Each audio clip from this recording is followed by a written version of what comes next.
자, 부산에서 벌어진 일입니다. 노래방이 2층에 있었는데 문을 열었거든요. 문을 열고 나가보니까 이게 어떻게 된 겁니까? 아무것도 없었습니다. 이거 위험천만한 일인데 문제가 안 된다는 생각도 많이 있습니다. 과연 어떤 것인지. 자, 지금부터 저희가 영상 하나 공개하겠습니다. 부산에 있는 노래방입니다. 이게 2층에 있는 겁니다. 여러분은 여기에서 노래 부르실 수 있을지 모르겠어요. 자, 어떤 장면? 평범하게 붙어 있죠. 관계자 외 출입 금지, 뭐 어디나 있을 수 있는 이야기입니다. 이렇게 해서 들어가 보는데요. 네. 자, 문에 또 이렇게 현관문이 있죠. 자, 문을 추락 주의하세요. 이렇게 뭐 생명의 문, 비상구 있으니까 문 열고 불나면 나갈 수 있는 것 같아요. 그런데 네. 문을 열고 나가서 보면은 어떻게 돼 있냐면 네. 저렇게 작은 사다리가 설치돼 있을 뿐 아무런 네. 안전장치가 없기 때문에 곧바로 땅으로 떨어질 수가 있게 됩니다. 그리고 취중에 혹시 술에도 취해서 밤중에 문을 열다 보면 거기가 아무것도 없는 걸 알 수 없잖아요. 저런 게 우리에게 어느 집이나 저런 게 설치돼 있다면 혹시 모르겠어요. 네. 그런데 집에는 저런 거 설치돼 있는 걸 볼 수가 없고 어느 특정한 장소에만 어쩌다가 한번 만날 수 있는 그런 아주 특별한 시설이기 때문에 저런 시설을 맞닥뜨리면 아, 여기는 바로 문 열고 발을 내디디면 안 되는구나라는 걸 알기가 쉽지 않습니다. 저런 종이 경고문 붙여놨다고 해서 안전이 담보되는 게 아니거든요. 그러다 보니까 22살 된 여성이 저기에서 실수로 출입구인 줄 알고 문을 열고 잘못 나갔다가 땅으로 떨어져서 중상을 입었다는 소식입니다. 자, 그런데 이게 문제는 소방법을 다 지켰다는 겁니다. 자, 이렇게 이제 대피 공간이 좀 있고 경고문과가 좀 붙어 있긴 하지만 이렇게 사다리가 있거든요. 방금 영상 보셨잖아요. 이렇게 한 것이 소방법을 다 지킨 것이고 오히려 이 문을 잠궈두면 또 소방법 위반이라면서요. 그렇습니다. 불이 났을 때 외부로 탈출할 수 있는 공간을 만들어야 한다는 게 소방법의 규정입니다. 네. 그리고 이런 소방시설은 항상 24시간 언제나 개방을 해둬야지 네. 그런 사고가 날 것을 우려해서 잠궈두면 그 자체로 2천만 원의 벌금을 맞을 수 있는 불법 사항이 됩니다. 자, 지금 보시는 저 노래방인데요. 자, 일단 이 노래방 경영하시는 분은 이 상황을 어떻게 좀 말씀하실지 그 얘기를 좀 들어보겠습니다. 어떤 답이 나올지 궁금합니다. 갑자기 경찰이 와서 우리 놀랬어요. 사고 났다 해가지고. 친구들도 몰랐다니까요. 몰랐는데 이제 말이 실수니까 갔겠지. 대기를 내려야 가는 거야. 끝까지 가려면. 아니 상식적으로 하는 거야. 아니 맨정신은 사람으로는 상금 이해가 안 돼. 맨정신 우리는. 알겠습니다. 힘들었어요. 자, 이게 뭐 전에 있었던 일, 뭐 매번 있을 수 있는 일인 것 같습니다. 자, 오늘 제가 이제 저희 김승현이 뉴스탑 된 카카오톡 친구분들께 좀 여쭈었거든요.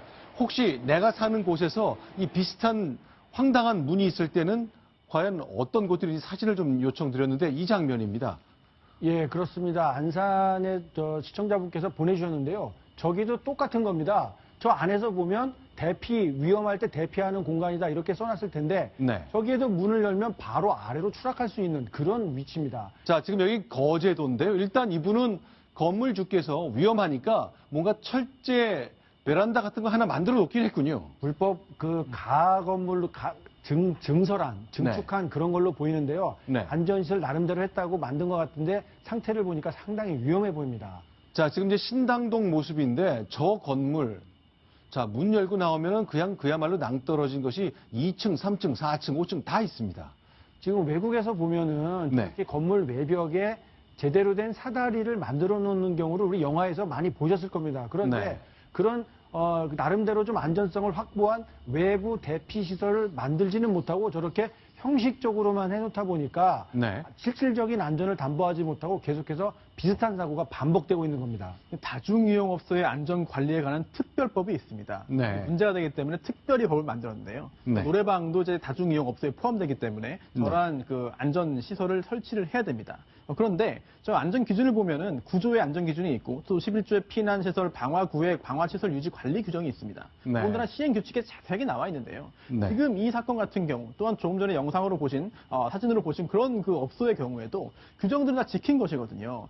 그런데 이렇게 규정을 지켰다고 하더라도 민사적인 부분에 있어서는 문제가 달라집니다. 그래서 이런 규정을 지켰기 때문에 과태료는 피해갈 수 있겠습니다만 네. 지금 유족께서 이제 아니면은 피해자의 가족들이 손해배상 청구를 했을 경우 어떻게 될 것이냐. 네. 법상 하라고 하는 것을 지켰기 때문에 아무 책임이 없다라고 보기는 좀 어렵습니다. 네. 하소한의 기준을 했을 뿐이고 저기에서 그 유사시에 떨어져서 다쳤다고 한다면은 일단 그 손해배상 책임이 인정될 수 있기 때문에요. 업주 입장에서는 비용이 들겠습니다만 안전하게 이용할 수 있고 안전하게 도피할 수 있고 안전하게 이제 피난할 수 있도록 조치를 취할 필요가 있겠죠. 자, 지금 보이는 것은 작년에 있었던 안산의 한 노래방입니다. 그렇습니다. CCTV 보고 있는데요. 작년 6월에 노래방에서 이렇게 왔던 손님들이 약간 네. 다툼이 있었다고 합니다. 네. 몸싸움을 하다가 저렇게 운도 없게 저렇게 비상 통로 쪽으로 서로 저렇게 향했던 겁니다. 뛰어나간 거죠. 그렇습니다. 다툼이 있었던 거예요. 이렇게 지금 두 명이 가고 있잖아요. 추락 직전의 모습입니다. 그렇습니다. 그렇게 해서 결국에는 4층에서 떨어져서 네. 둘 중에 한 명이 숨지고 한 명은 중상을 입은 그런 끔찍한 사고도 있었습니다. 저렇게 자, 추락한 사람들이 곳이 저기라는 거죠. 그렇습니다. 제대로 인식을 할 수 없었다라는 것을 단적으로 보여주는 겁니다. 미국 네. 상황이든 어느 상황이든지 간에 네. 여기가 어떤 시설이고 어떤 구조로 되어 있기 때문에 조심해서 이용해서 탈출해야 된다. 이런 정보가 일목요연하고 강렬하게 전달이 돼야 되는데 그런 장치가 전혀 없다 보니까 저런 다툼의 상황에서 결국 목숨까지 잃는 그런 끔찍한 사고로 이어진 겁니다. 자, 이제 고쳐야 되잖아요. 과연 우리가 뭘 바꿔야 고칠 수 있는 거죠? 근데 우리가 지금 이제 저런 사고가 났기 때문에 네. 왜 저렇게 열릴 수 있게 해놨느냐 이 측면을 얘기하지만 이 법을 저렇게 한 데는 또 이유가 있습니다. 네. 그러니까 사실 과거에 대형 사고에 보면은 네. 또 뭐 노래방이라든지 건물에서 정작 저런 비상구문을 아예 또 소방법을 어겨가면서 네. 잠궈놔요. 네. 그러니까 잠궈놓으면 저렇게 추락사는 없겠죠. 근데 네. 만일에 대형 화재가 났을 때 네. 그걸 열쇠로 자물쇠를 잠궈놓으면 네. 탈출하지 못해서 실제로 대형 인명사고가 나는 사례가 있습니다. 그래서 저런 법을 만들어 놓은 건데 좀 더 이에 관해서 자 그렇다면 저런 부분을 잠궈 놓아서는 안 된다라고 하는 그 기준도 충족시키면서도 네. 저 부분이 열면은 추락할 수 있다라는 걸 분명하게 일정 부분 확실히 인식할 수 있도록 그 어떤 주의 그 고지 의무를 좀 더 강화하게 눈에 띄게 한다든지. 그런데 그다음에 제가 좀 궁금한 게요. 네. 애초에 저런 건물을 왜 짓는 거죠? 아예 저렇게 안 지어야 되는 거 아닌가요? 화재가 났을 때는요, 네. 내부적인 대피 시설을 갖추기가 쉽지 않잖아요. 네. 그러니까 화재가 났을 때는 건물 바깥으로 통해서 나가야 되는데 계단이 막혀 있을 때는 유리창을 깨거나 아니면 저렇게 별도의 피난구를 만들어야만 사람이 대피할 수 있는 거기 때문에 네. 어떻게든 간에 외부와 연결되는 통로를 만드는 것은 반드시 필요합니다. 그래도 이렇게 만들어 놓으면 도대체 이 잘못 문을 만든 거죠. 어디에 쓰려고? 그러니까 저것은 아마도 네. 정확하게 다 안전 그 규격을 다 지키지 않은 것이라고 합니다. 예컨대 저 네. 문을 열고 저쪽에 외벽 사다리 아까처럼 네. 이런 것이 설치되게 그렇죠. 여기 어떤- 철제 사다리가 그렇습니다. 쭉 있어야 되는 외벽에 거잖아요. 철제 사다리를 설치하게 돼 있거나 네. 그 다음에 아까 그 잠그지는 못하더라도 그냥 아무 문처럼 예를 들어 화장실로 착각해서 문 열면 떨어질 네. 수 있게 이것도 아마도 제대로 된 그 안전 규정이 아닌 것 같고 예컨대 네, 네.